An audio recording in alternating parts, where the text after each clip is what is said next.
Hello and welcome back to Vikings Happy Hour this week. I am joined by Matt Freese and Ryan Ortega. How are you guys doing tonight? Doing awesome, man. Ryan? Doing great. Excited to be here. Yeah? What do we got drinking? What are you drinking, Ryan? I got Indeed Mexican Honey Light. Delicious. Nice Hell and yeah. light. Not as powerful as the Mexican Honey, premium. I got the harp over here. We got a Guinness going classic. Hey. I don't know if you guys have ever been to Ireland, but the Irish Guinness is just on another level. So I can't really compare here in the States, but always a good beer still. There's an Irish bar down the road from where I live, and they have Guinness on tap, and it is so good. So good. I'm kind of jealous because all I'm drinking is a peanut butter milk stout.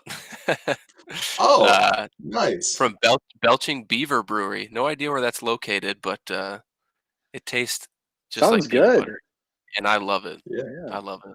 Hey, shout out to David? Skull. David, what do you got? I am drinking a Great Divide Hercules Double IPA. Brewed here in Okay. Denver, Colorado. It's got a 10% ABV. Lovely Oh, copper man. color. It is absolutely wonderful. Are you going to be able to run the show? Yeah, no problem. Well, thanks for coming on, both of you guys. David, thanks for kind of running it in the background here. Let's kind of dive right into. I saw it posted yesterday from SKOL. I think it was SKOL Stories or something. Kirk Cousins to potentially San Francisco. We've seen Mike Florio kind of talk about it. So let's kind of dive deep into the quarterback stuff going on. We got Deshuan Watson. We got Phillip Rivers retiring. Maybe Kirk Cousins on the move. What are your guys' thoughts on all that? Like, we can start with Cousins to San Fran. I know it's been talked about for a long time. But do we think that maybe something's actually going to happen, or should we just commit to the Kirk train at this point? Should we commit versus will we commit? That's the question in my mind. That is the question. Do I think Kirk's on the move this offseason? Absolutely not. Do I wish he was on the move this offseason for the right deal? I mean, let's not pretend that Kirk's not a decent quarterback. He's average, if not above average. I think he provides a good boost to our team when he's on. And that's the big if that shows up. That kind of Kirk shows up that week. But should he be on the move again? If they wanted to send us a first round pick or some enticing pieces that would come along with that, I definitely would consider that and get this rebuild started early, because we all know it's probably happening next year, if not this year. So Yeah, so just to add on to what Ryan said there, I mean, it's not going to happen. Kirk's not going to get moved. He's the quarterback for the Minnesota Vikings, and he's going to stay the quarterback for the Minnesota Vikings. I mean, if we wanted to move on from Kirk, we had the opportunity to not extend him last offseason, right? I think that signals as clear as anything that Kirk's the guy moving forward, and he's pretty much tethered to Mike Zimmer and Rick Spielman in terms of being with the organization anyway. I think unless you were to swing somehow a massive trade for Deshaun Watson, I think that's the only justification you could have for getting rid of Kirk, right? But Houston would have too many suitors in that sort of trade that have a lot more capital than the Vikings do, right? Because you can't tell me that the Jets wouldn't be all in on getting Deshaun Watson, or the Dolphins wouldn't be. Like, if the Dolphins aren't happy with Tua, they would absolutely be all in. I think unless you were to swing somehow a massive trade for Deshaun Watson, I think that's the only justification you could have for getting rid of Kirk, right? But Houston would have too many suitors in that sort of trade that have a lot more capital than the Vikings do, right? Because you can't tell me that the Jets wouldn't be all in on getting Deshaun Watson, or the Dolphins wouldn't be. Like, if the Dolphins aren't happy with Tua, they would absolutely be all in. I think unless you were to swing somehow a massive trade for Deshaun Watson. Are we good? We're having some technical difficulties there. I don't Yeah, know where sorry that about was that, guys. coming from, but it seems fixed now. All right. Okay, good. So as I was saying, I mean, I think Continue. the Texans would have too many suitors, right, for a potential Deshaun Watson trade.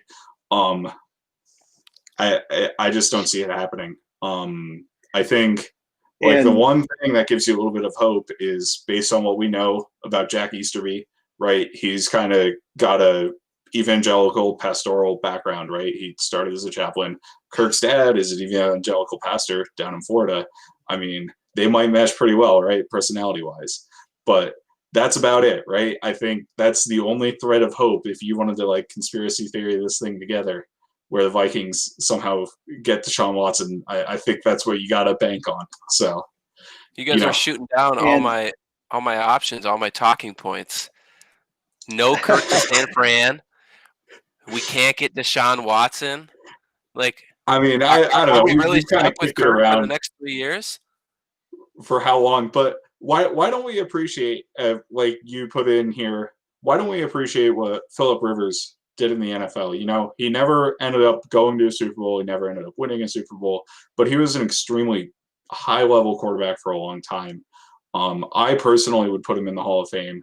I don't know how you guys feel about that, but I think just the consistent level of play, and yeah, we joke he was always the guy coming back down with 2 minutes left in the fourth quarter, but I think he did a lot with those Chargers teams. And if they could, the Chargers were kind of like the Vikings in that, you know, it seemed to be an organizational failure rather than the failure of the quarterback or the failure of an individual player necessarily that was always holding them back from winning the big games, right? So I think we should still recognize the greatness of what Phillip Rivers was.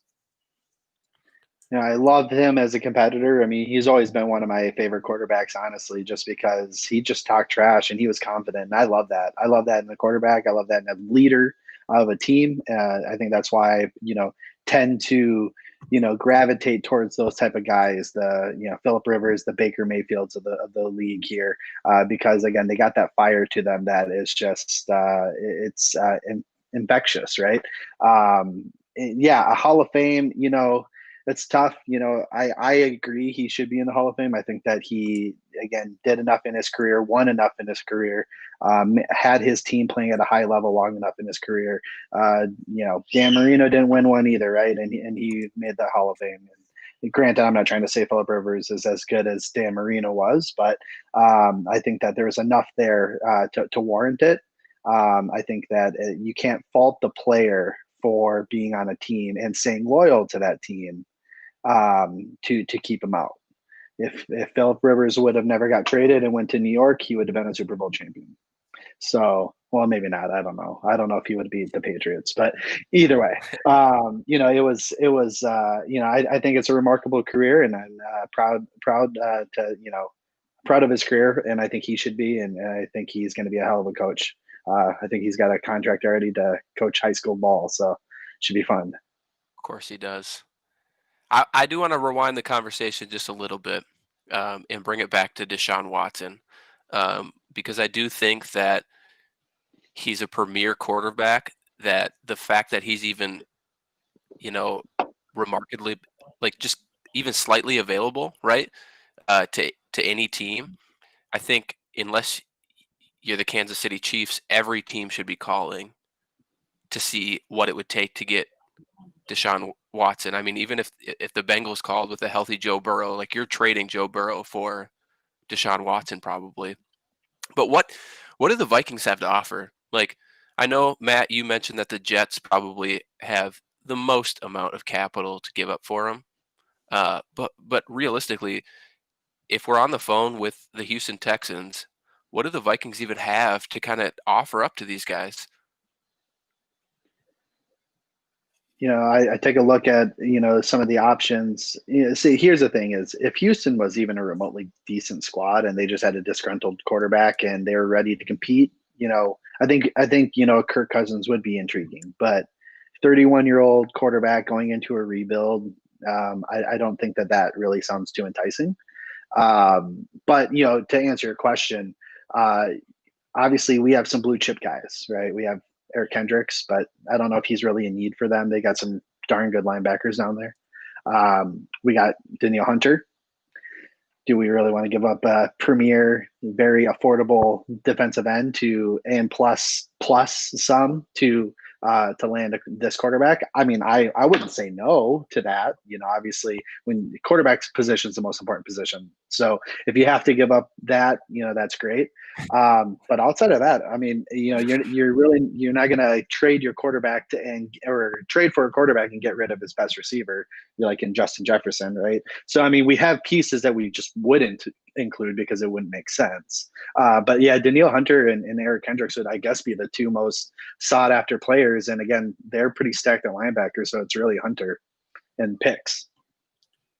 Yeah, I would agree with that. So, I mean, I think if Bill O'Brien was still there, you might be able to trade him Dalvin Cook. And maybe like they'd give us a second back along with Deshaun Watson or something like that. But fingers crossed. But unfortunately, Bill O'Brien's no longer the general manager / head coach of the Houston Texans. So I don't think we're going to trick him with a running back this time. But no, in all seriousness, I think in that trade, the number one piece the Texans are going after is Danielle Hunter. I think with Kendricks, while he is, and I would argue he should have been an All-Pro this year, and he was a first-team All-Pro last year. I don't think the linebacker position is considered that important, and I don't think Kendricks necessarily around the league is considered so valuable that he makes sense as a piece in a trade for Hunter. I think in a trade for Watson. I think it's Hunter. And if the Texans are considering trading with the Vikings, I think you're sending Kirk Cousins back. Well, because first of all, the money doesn't work unless we also give them Kirk Cousins, right? But second of all, the Texans, if they're trading with us, they don't have the ability to get a quarterback in the draft, right? They don't have the ability to get one of the top quarterbacks with the 14th overall pick based on all the projections we've seen so far. So,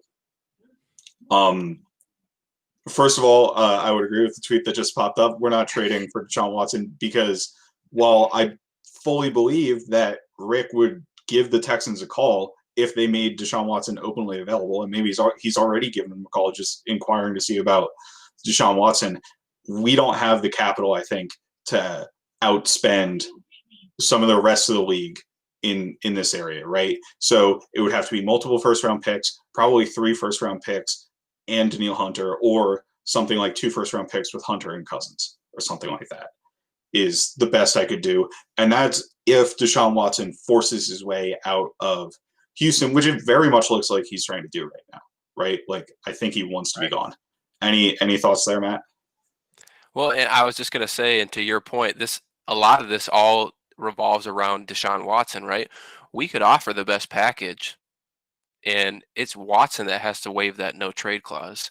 So if he doesn't want to come here, which it would be pretty enticing to be with Jefferson, Thielen, Cook, Irv, but if he doesn't want to come here, it doesn't matter what we offer. But I do agree with you guys at the end of the day. It's nice. It's a nice pipe dream. I think we have one of these every year. I think last offseason was Odell Beckham Jr., right? We always have, hey, should the Vikings go get him? And it's nice to dream about, but in reality, especially where we are as a franchise, I just don't think it's going to happen. And I'm ready to take a guard at pick 14, according to half of Vikings Twitter. I'm just kidding. No, do we think? I mean, and talking about like our talking points that we're going through, already so far, the more realistic option, which I don't think it's going to happen, is not Deshaun Watson, but it would be trading Kirk, right? And if we were able to get a package together with the San Francisco 49ers where we could, potentially guarantee ourselves one of those top 4 quarterbacks, that would make sense. But again, that's not going to, that's also a pipe dream, more realistic pipe dream, but still a pipe dream nonetheless. We don't have, this regime is too safe to take a risk like that. And we have nothing in the, it's not like we're the Eagles where we have, Jalen Hurts in the back pocket, right? We have Nate Stanley and Jake Browning. Like we don't have anyone in the wings waiting just in case things fell through. So we wouldn't take that risk. Do we think that that Indianapolis is a landing spot potentially for Kirk now that Rivers is gone? I know scheme wise it's probably not the best, but they're in the market for a quarterback now. I guess, like I said, I just don't think it's going to happen. I think so. What we're talking about the Vikings doing, right, which is getting rid of Kirk or putting Kirk to the side and drafting a young quarterback to kind of take his place. I think you've got really only two examples of that in recent history, right? At least two examples that have worked out, and that's Patrick Mahomes and Lamar Jackson, right? Where you have an established quarterback in place who's generally considered a good starter, although Joe Flacco was getting bad towards the end of his time there, but who's a highly paid starting quarterback, and you choose to go away from that and you draft a rookie, right? And I think Mahomes, the Chiefs, very intentionally traded up to make that pick, and it's something Andy Reid very much wanted, right? He saw Patrick Mahomes and was like, I can work with this. Andy Reid is one of the best offensive head coaches in the NFL, right? He's probably the best offensive head coach in the NFL. He had Alex Smith for a long time. They could never get over the hump with him. They went to try something different. I don't think Mike Zimmer is of the same mindset that Andy Reid has in terms of Mike Zimmer's not going to be the person molding the quarterback. Heck, we don't even have an offensive coordinator right now, right? Which we might talk about later. A little teaser there. But it just doesn't seem like a move he would make. And I think Lamar is a unique circumstance because Lamar is a unique quarterback, right? You need to create a system around Lamar for it to work. And I think he's been very successful in that system so far, but that's the reason he fell to number 32 overall. I don't think there's a quarterback who compares to Lamar in this draft, right? You've got, the top three guys are the top three guys. That's Lawrence, who's obviously going number one overall. That's been predetermined for since he won the national championship 3 years ago, right? You have Fields and Wilson, who are in some order 2 and 3, and then Lance is a physical traits guy who is hurt by the fact that he plays at NDSU, which while they're absolutely dominant at the FCS level, right, they're not a high-profile D1 program, and hurt by the fact that he didn't get to play at all this year because of the COVID situation. He's kind of the physical traits guy who could fall to the Vikings pick at 14, but I don't really think he's going to. And even so, the Vikings are conservative enough that they're not going to take him, I don't think. So to me, that puts moving Kirk off the table, because if you move Kirk, you have to have an answer at quarterback. And there are free agent quarterbacks like the Vikings could try to do what the Patriots did, a supercharged version of what the Patriots did this last year, and sign Cam and something like that. But that's, as far as I see, our only option to add a quarterback other than Kirk who's ready to play right away. And that again requires full buy-in, like the Ravens did with Lamar, or what the Patriots were doing this year. So I just don't see it. I mean, you have guys, like Jameis Winston, that's going to be a free agent technically. Tyrod Taylor. I mean, there's some bridge guys out there, but again, I mean, these guys are coaching and GMing for their jobs. I don't think if we don't have a successful year next year, I can't imagine Zimmer's still around. I mean, maybe he is. Maybe he's got the owners by the jock strap there and has a lifetime deal, but I just can't imagine if he produces another year like this that he's going to be here. So when you take a look at that, they got to go for the win, and there's nothing guaranteed right now. Even with a rookie quarterback, you're not going to trust your career in the hands of a unfinished, very toolsy, unfinished NDSU product. Now, granted, I'm all for Trey Lance. I love the guy. I love his skill set, and would love for him to sit behind Kirk for a year if he was available at 14, and then make that decision going forward. But I just don't see it happening, like Matt was saying. And but if it did, it'd be pretty cool. It would be pretty cool, but then we'd have to kind of. I don't know if we necessarily have to change our offense, because I actually think our offense is probably better for a rookie quarterback. But that does lead me into my next this segment here is, I mean, it's January 20th. We still don't have an offensive coordinator. What's going on? What do you guys think is going to happen? Do you think I know we talked briefly last week about it on this show, but do you think we just promote from within, or do you think Rick and company are doing something that we don't know about? Yeah, so real quick, I'm not too worried about the fact that we don't have an offensive coordinator right now. I mean, I think kind of the feeding frenzy to get coaches right after the season ends is kind of a little silly sometimes, especially because like you look at all of the head coaches that have been hired and there are still 4 teams alive that you literally can't hire coaches from, and they are the best 4 teams in football this year, right? Like, so it is a little bit counterintuitive to me that teams are so gung-ho about getting their coaches right away when they're not even the coaches from the best teams. Now, also, I'm not sure the NFL does a great job with hiring head coaches specifically, because a lot of times it's just like the best offensive and defensive coordinators from the previous year.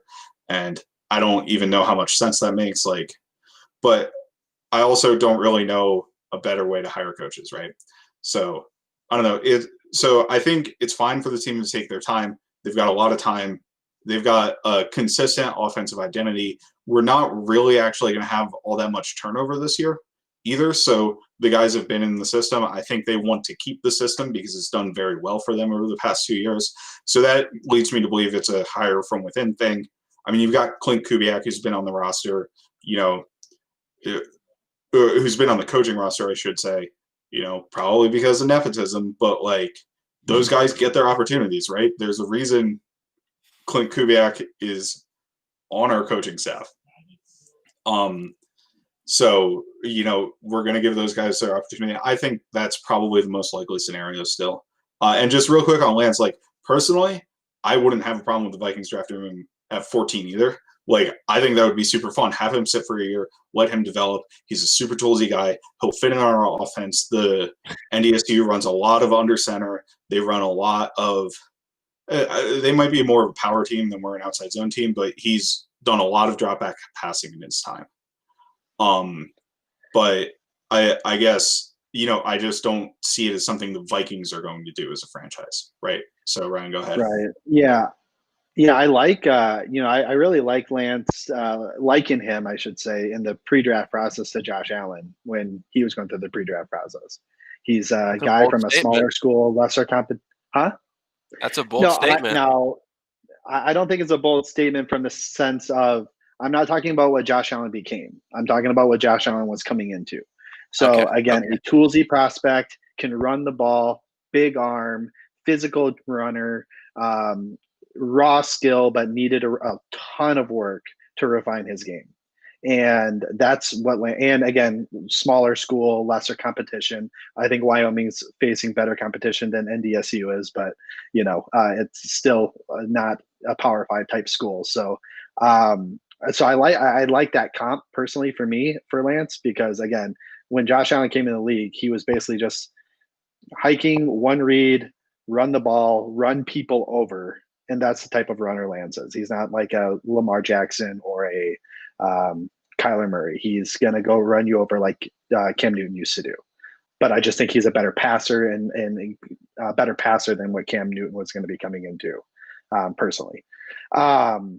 So sidetrack, going back to the offensive coordinator, I also, again, think that it's probably going to be nepotism, hire from within. I think that there's some interesting names out there that could be considered that we won't, because again, we're not the smartest franchise in the world, but there's guys out there. And I just looked it up and I guess I got proven wrong. I was going to say, there's that run game coordinator from the Niners, Mike McDaniel. So he potentially could have been somebody that we would have considered, because those Niners guys don't get to call plays. They don't get to do any of that stuff because that's all Kyle Shanahan. But Mike LaFleur left, which gave Mike McDaniel the promotion to OC. So I doubt he'll be leaving anytime soon, but I was going to suggest his name. Another guy is Mike Kafka. up and coming QB coach for the Super Bowl champions, somebody that I think we could bring in and potentially be the heir apparent to Mike Zimmer if we, wanted to consider that in the future.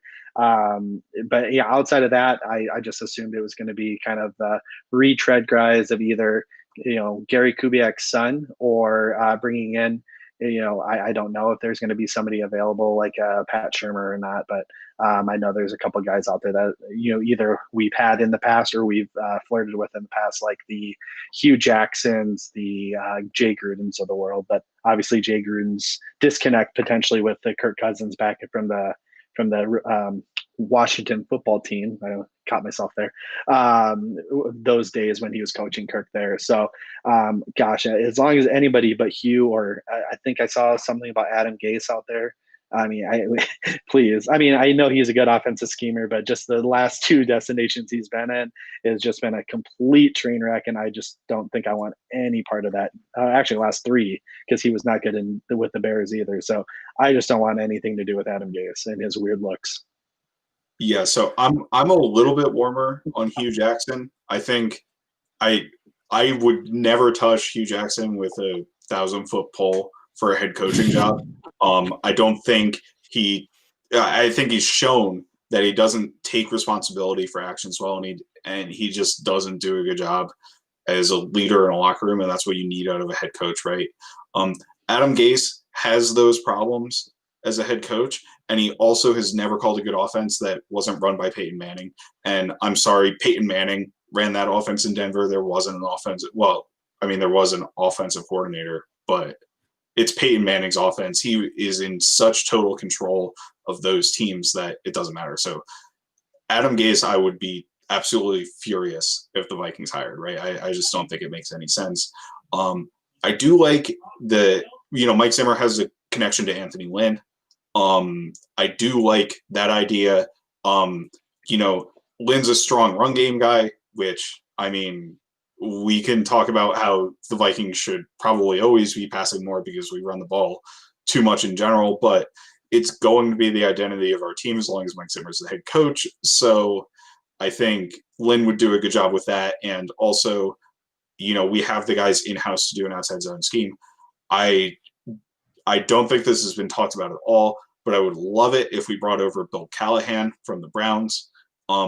He's got indoctrination into a wide zone system, obviously working with Kubiak.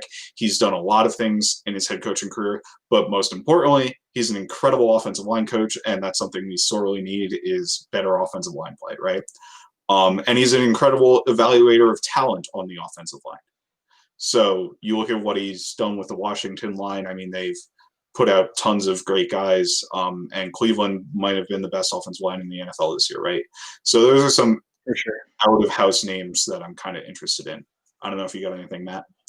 Yeah, I mean, I see Viking Jerome and Clifford kind of lighting up our chat here, so I feel remiss if we didn't address kind of some of their comments here. But just the latest one from Vikings Jerome. What do you guys think about bringing Darrell Bevel back?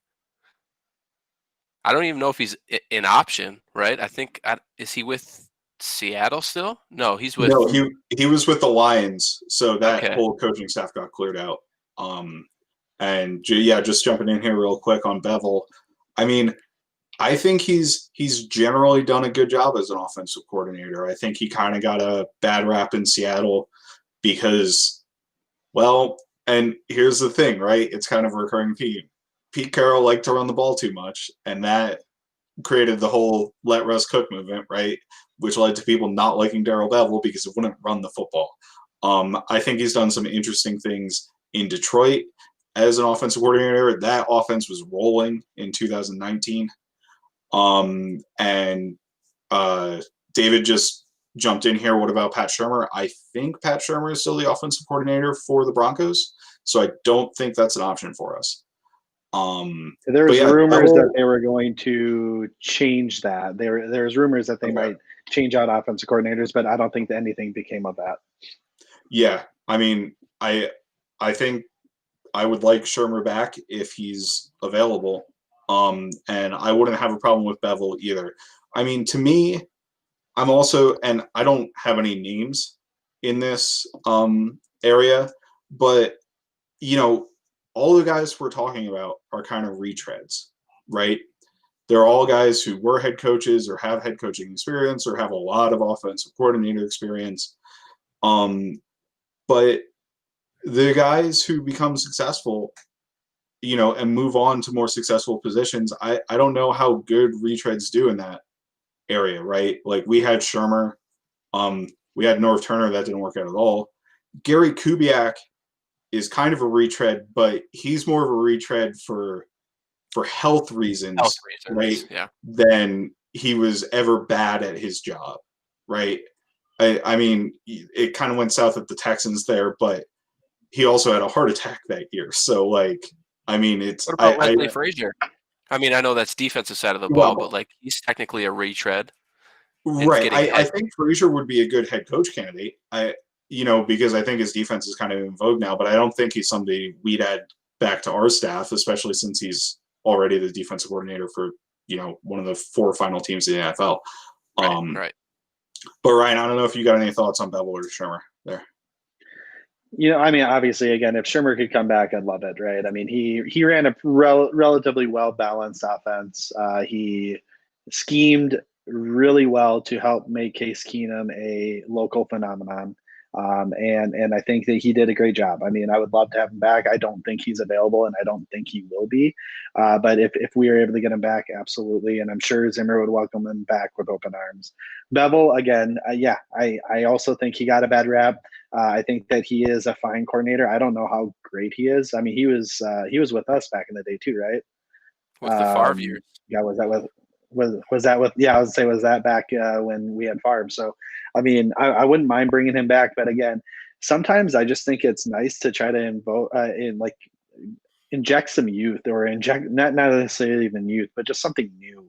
And that's kind of why I was going to bring up the kid from the Niners or even Mike Kafka, because again, just bringing in something new and something that people haven't seen before, potentially, depending on how creative they end up getting within their scheme, I think could be interesting. But again, looking at what we have here, looking at the circumstances that we're put in, right? Zimmer knows that he can't put another year like he did last year up. He needs to have a winning season, a playoff season, probably to keep his job.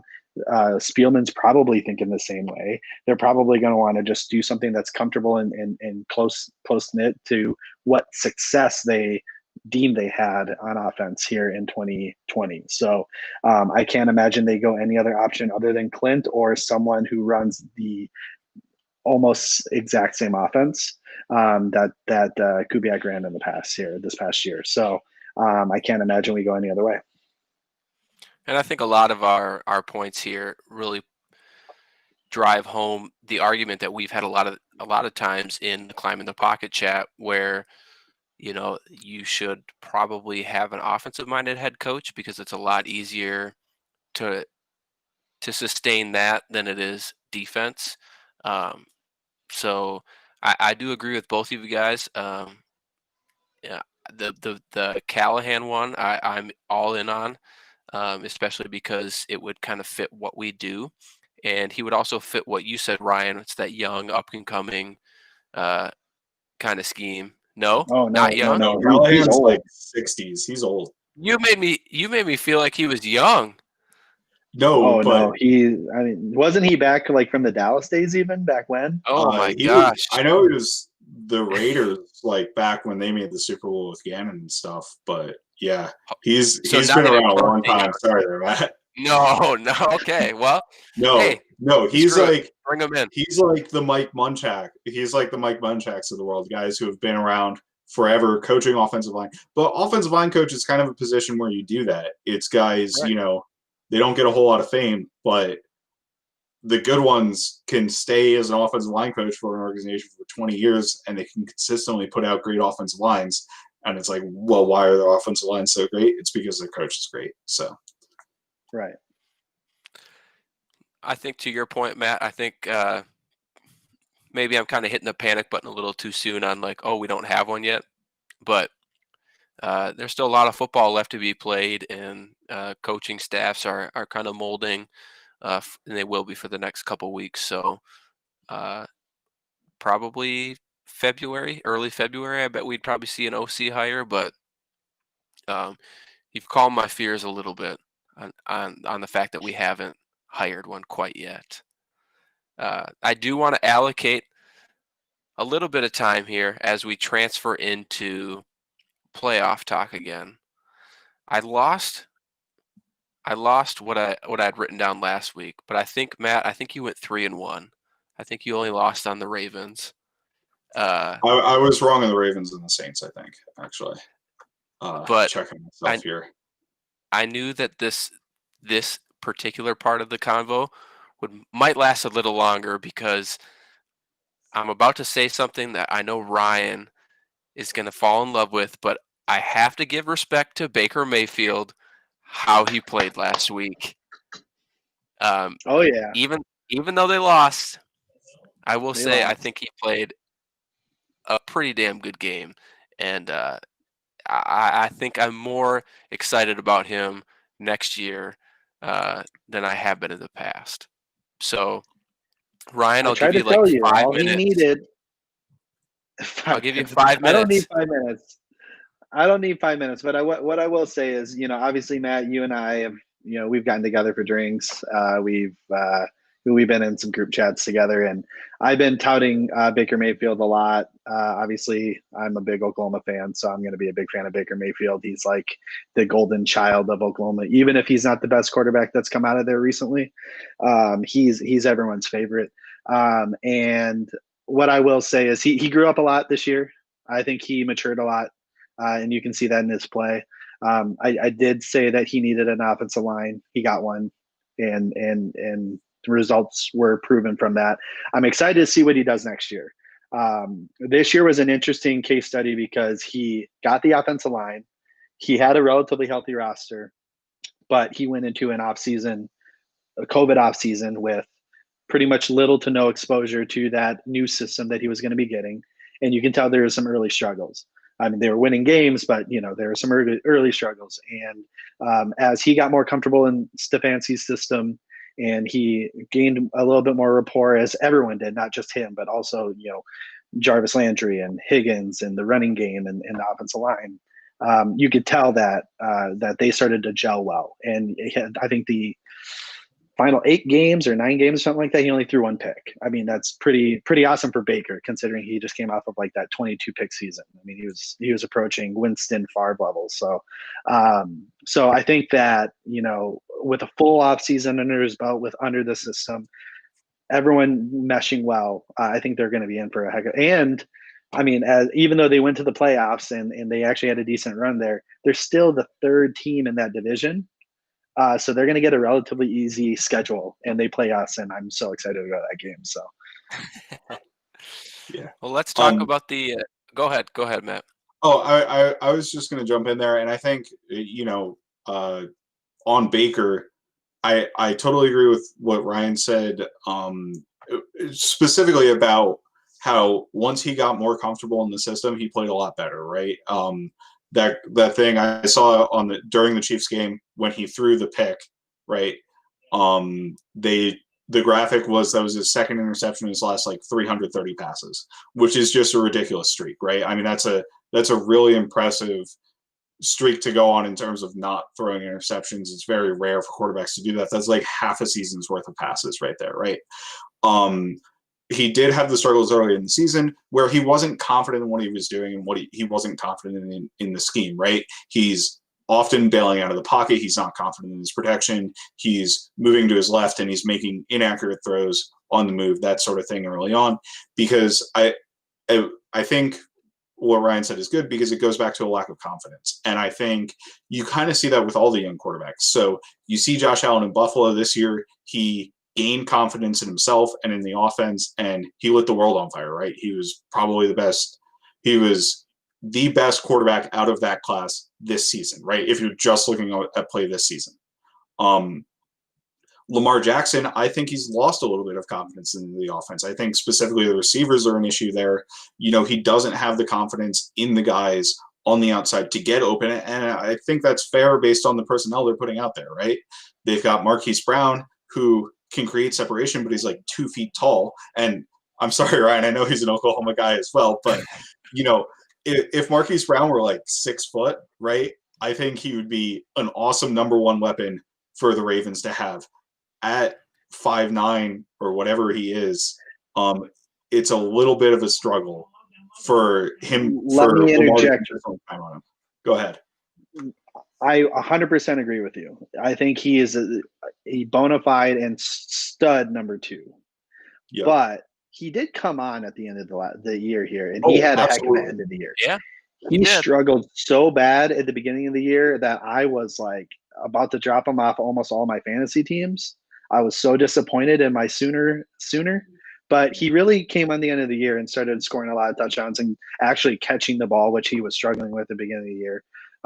But really, I think the biggest struggle with Lamar Jackson this year, well, it was his receivers, of course, too, but that line was just atrocious. They couldn't block. They could run block, but they could not pass protect because they lost Stanley. They lost Yanda in the offseason. And I think you can tell that they struggled a bit. No, I think it's really, and I mean, this is kind of the trope about Lamar at this point, but it's the passing game in general. And I think that goes back to even the play calling too, right? I think what I've seen, I haven't done a deep dive on it myself, but what I've seen from scheme guys I trust is that the Ravens passing offense is a very simple scheme. And when they don't have the talent to be consistently beating people, like Hollywood Brown's the only person getting open, and then Lamar and Mark Andrews is a safety blanket. Man, they're like so Oklahoma, it's ridiculous. Don't forget about Des Bryant. Well, Oklahoma State. So, I mean, yeah, they got Orlando Brown, they got Ben Powers, Mark Andrews, and Hollywood Brown all on that offense. Yeah, but yeah. So I mean, I think Lamar is a quality passer who can play in the NFL as a quarterback and really as a passer. He's not going to be a Josh Allen level passer or a Patrick Mahomes level passer, right? Because he doesn't have that kind of arm, but he can still play functionally as a quarterback in the NFL, and his legs, he's just such a special talent with the ball in his hands that, the mid-level passing play you get from him isn't really an issue because he's still a top quarterback in the league, right, at that point. But he needs to have that confidence in the passing game for him to play like a mid-level quarterback or play like a mid-level passer, I guess I should say, right? And really, though, I mean, Josh Allen struggled in that game too. The wind was a huge factor, right? There were like 4 missed field goals. Justin Tucker missed 2 field goals, which is just mind-blowing, right? So in that game, really, it was a struggle that came down to Lamar threw that pick 6 at the end, and then Lamar got hurt, and that was the game, which really sucks, right? Because I would have loved to see Lamar compete in that fourth quarter, and I think he does have that competitiveness in him. I think he has the ability to come back in that situation. Maybe not if they're down like 30 points, but if they're down 7 points or 14 points in one quarter, he absolutely can do that. But yeah, so that's kind of my thoughts on Chiefs Bills and just the young quarterbacks in general, I suppose. Sweet. Well, we've talked a bit about a lot of losing teams, the Vikings, the Browns, the Ravens. Let's talk about the matchups heading into this week, and then we'll send it off here. NFC, we got Tom Brady and the Bucs heading to Lambeau against Aaron Rodgers and the Packers. Who do we got? What are we looking for? Any score predictions?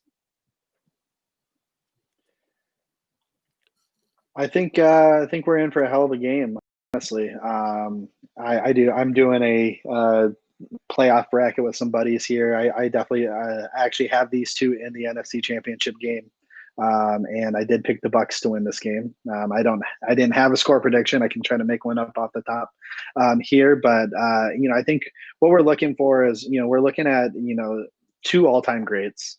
So we're in for some hell of some football here, right? Like, I mean, we got Rodgers, we got Brady, we got some great receivers across the board.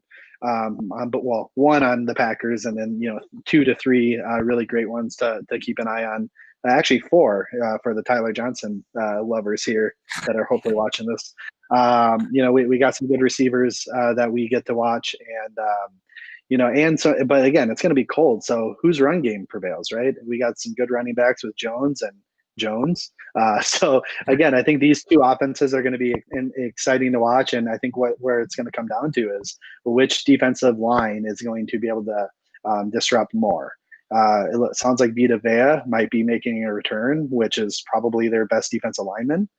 He is known for stopping the run and creating some penetration up the middle. They got Sue. They got Sue, who's used to playing in some cold weather games back in his Detroit days.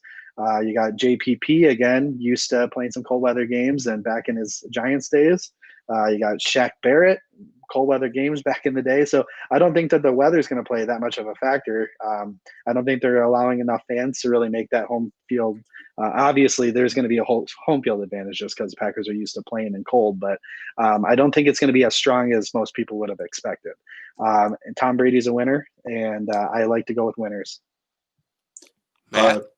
Yeah, so just real quick, Cliff, to answer your question there, I would extend Lamar Jackson for $35 million a year. I'd extend him for $40 million a year, or whatever he's asking for. I think he's that good of a player. There's a reason he won the MVP last season, right? I think he's just too talented for you to let go from your team. But back to Packers, Bucks.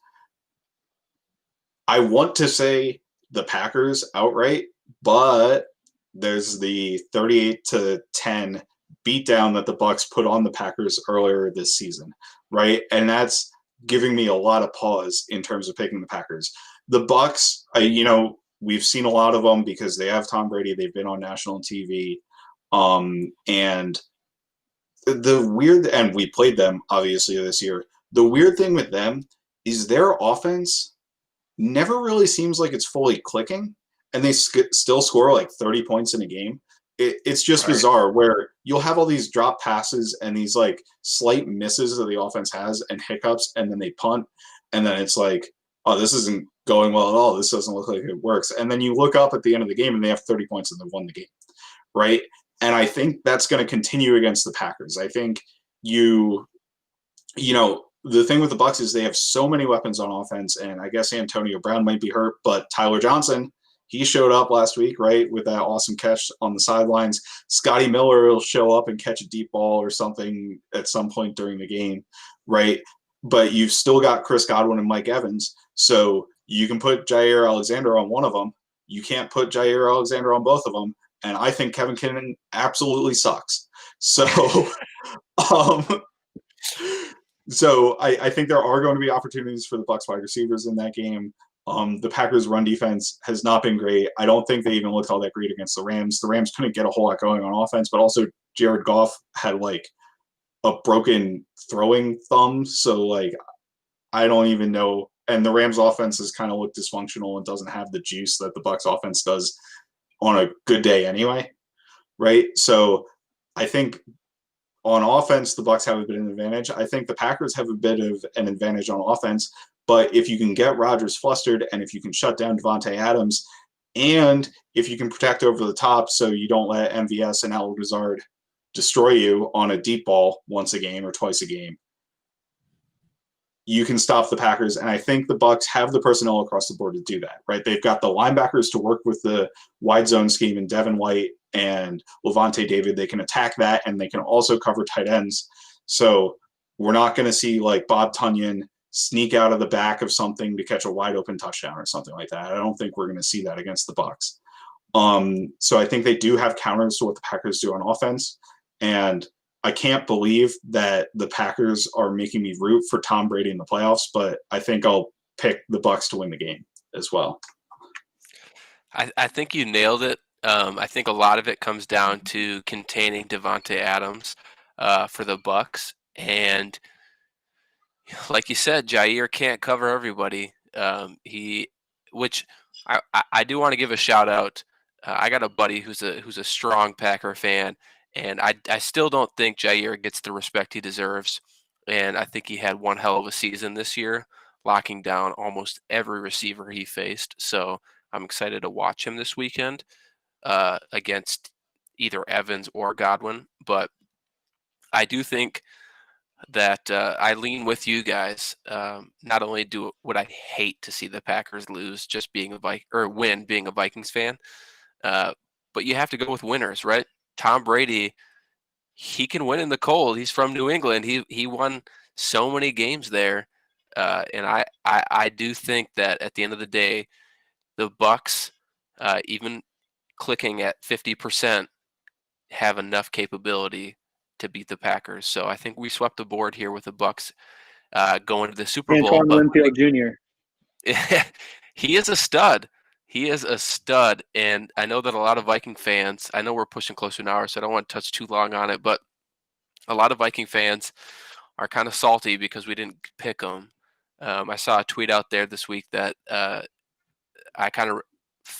felt it that the Vikings, Harris was coming off an incredible season, and had Winfield not been a Gopher, I don't think it's a discussion today. Not to say that Winfield's not good, but I just don't think that the Vikings saw safety as a need, even though they probably could have taken him where he went, and they felt comfortable with Harris and Smith kind of manning the back of that secondary. So if you guys have any insight quick to Winfield, I think the ahead. buzz was we did want to trade Harris last offseason, right? That is We true. franchised him and we wanted to trade That him, is true. and we wanted to get a second-round pick back. And we could not get a second-round pick for Anthony Harris last offseason.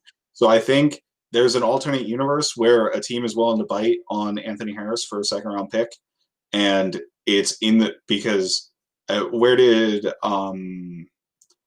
what's his name? Where did Winfield go? Like 39, 40 or something like that. Oh, yeah. If we he was get in the second round. Yeah, he was mid-second round. If we get an early, maybe a mid-second round pick, there might be a world where we have Antoine Winfield on this team because we were able to trade Anthony Harris, and we saw it. But, I mean, unfortunately it didn't happen. And when we said, okay, Anthony Harris is our plan at safety, if we cannot trade him for the value we think is appropriate for him, then that kind of threw getting Winfield out the window, unfortunately. Yeah. Yep. And let's not act like Winfield was the best rookie safety this year, because he wasn't. Julian Blackmon and Jeremy Chin were both excellent. Well, I guess Jeremy Chin is kind of a linebacker hybrid safety, whatever you want to call him. But I love Winfield. Don't get me wrong. And watching him create that fumble earlier in the playoffs here was fun, and I'm going to root for that kid every single play that he's playing, unless he's playing the Vikings or Baker Mayfield or Kyler Murray. But keep going. We're waiting. Sam Bradford still no. But there's some really good safeties in this class. Like I said, Julian Blackmon with the Colts, Jeremy Chin, I think technically is considered a safety for the Panthers. Who knows who we would have taken at that point anyway. Yeah, and Jordan Fuller for the Rams too on safeties from this class. I think Winfield's up there with those guys, but there were options at the position. And, some of those guys weren't early picks. I think Blackmon and Fuller were both. Blackmon might have been third round, and Fuller was like a 6th round pick, which is crazy. Yeah. The Rams got a great find there. They've done a really good job with some of their defensive backs. Fuller bombed his pro day, or not his pro day, the combine. He bombed the combine, ran super slow. What I saw on tape, I was like, dude, this guy's a 2nd, 3rd round pick for sure. And he just bombed that combine and ran. I think he ran like a 4.6. And for what's supposed to be an over the top safety, that's not going to cut it. And I think he cost himself quite a few mil from that. But he's showing out now, and he'll get paid sooner now. So. Well, to kind of end this show, let's quickly go into the AFC matchup. We got the Chiefs and the Bills. I already will tell you right now, whether or not it's right or wrong, I'm picking the Bills. I got a little too tipsy on Saturday, purchased another Stephon Diggs Bills jersey. So I just have to go all in on this Bills team to just kind of take it all. So I will hear real reasoning for picking one of these teams from you two. So Matt, why don't you go ahead and take it there? Yeah, so there's a caveat with this game, and it's, does Patrick Mahomes play in the game? If Patrick Mahomes plays, I'm not picking against Patrick Mahomes. You can't tell me to pick, but you can't convince me to pick against Patrick Mahomes. I think what we've seen from the Chiefs offense this season hasn't been nearly what it was in the past 2 seasons, I think. But also, they're the champs. They've kind of been able to go on autopilot a little bit this season. I think now you're turning it up, right? This is the AFC Championship game. You need to win to get to the Super Bowl. You can turn on all the jets. Andy Reid can pull out all of the tricks that he has in his bag to win this football game, right? And the other thing I want to say is, whoever wins this game, I'm rooting for to win the Super Bowl, regardless of who it is. I don't want, like, once the Packers beat the Rams, any of the 3 options in the NFC were bad for me. I was rooting for the AFC team all the way, no matter who it was at that point, right? But with the Bills, I think there were some cracks in the armor last week from Josh Allen. I think that was mostly due to the wind. But if you've watched both of the Bills games this playoffs, Allen has had critical fumbles twice. Now, in the Ravens, he got lucky and they recovered it. In the Colts, it came close to costing them the football game. And that's something I would continue to watch out for Allen, because he's had those issues in the past, right? He's had huge turnover issues in the past. That's why nobody liked him as a quarterback prospect, because he wasn't safe with the football. And a bunch of other accuracy issues and those sorts of things, right? But like, that fumble, a huge fumble like that could come up big, and Patrick Mahomes isn't making that kind of mistake in this game. So I think if I were to predict this game, that's going to be the difference, is that Josh Allen makes a mistake that shoots his team in the foot, and Patrick Mahomes plays a clean game if he plays. Now, obviously, if Chad Henne's starting, I'm taking the Bills. I don't think that's a question. I love what Andy Reid can do on the offense. He can't make Chad Henne run that offense to the point where they can score enough to keep up with the Bills. I don't think it's going to happen.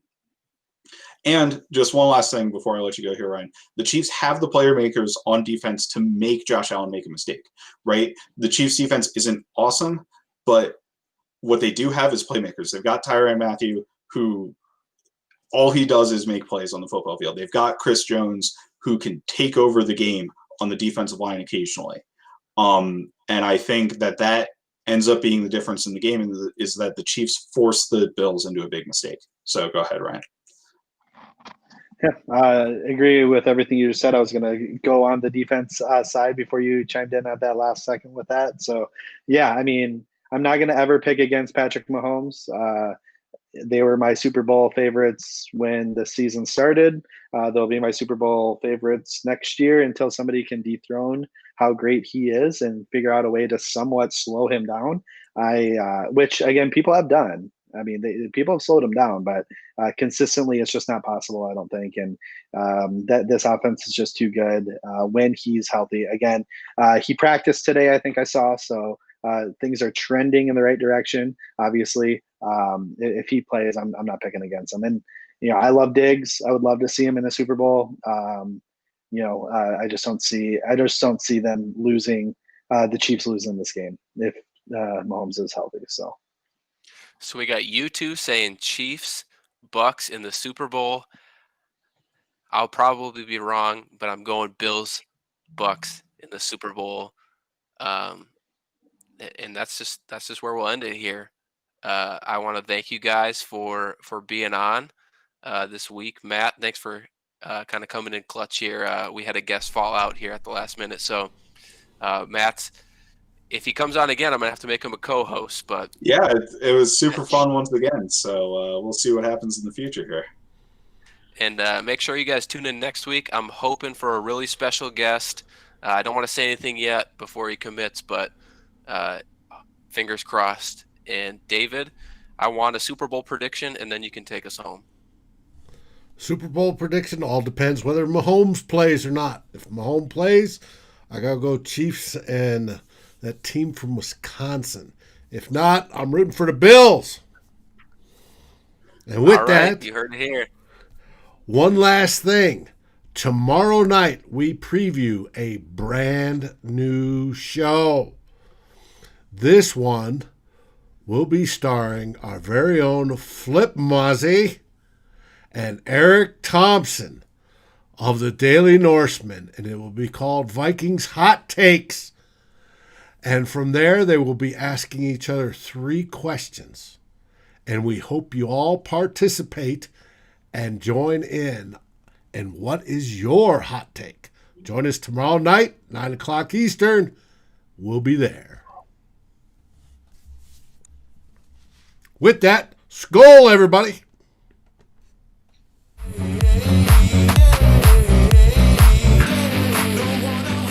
Thank you for watching or listening. As always, if you like, subscribe, and ring the bell for notifications. And if you're listening to the podcast, please rate us on your favorite aggregator. SKOL, everybody.